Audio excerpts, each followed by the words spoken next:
একজন প্রকৃত বন্ধু 10,000 আত্মীয় সমান হয়ে থাকে। কথাটা কি সত্য? হ্যাঁ হয়তো, কারণ একজন প্রকৃত বন্ধুই পারে তার দুঃখটা শেয়ার করে নিতে, বিপদে আপদে কাছে থাকতে। কিছু হয়নি শোনার পরেও আরে বল না কি হয়েছে, এমনটা প্রকৃত বন্ধুরাই বলে। প্রেম মানে আমি তোমাকে ছাড়া বাঁচবো না, আর বন্ধুত্ব মানে আমি থাকতে তোর কিছু হতে দিব না।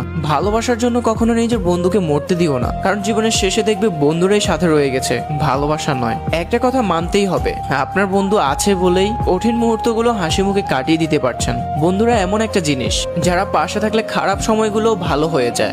একটা সময় যখন তুমি অনেক বড় হতে থাকবে তখনই বুঝবে বন্ধুত্ব একটা আলাদা সম্পর্ক। বন্ধু হারানোর সত্যি খুব কষ্টের। তারাই প্রকৃত বন্ধু যারা দুঃসময়ে পাশে থাকে। প্রকৃত বন্ধুত্বের চেয়ে মূল্যবান এই পৃথিবীতে আর কিছু হতে পারে না। বন্ধুত্বের কখনো ব্যাখ্যা হয় না। সত্যিকারের বন্ধুত্ব হচ্ছে সুস্বাস্থ্যের মতো, একবার হারিয়ে গেলে তার মূল্য বোঝা যায়। কখনো যদি পুরো পৃথিবী আপনার বিপক্ষে হয়ে যায় তখন দেখবেন আপনার প্রকৃত বন্ধুটা আপনাকে ছেড়ে যাচ্ছে না, আর এর নামই বন্ধুত্ব।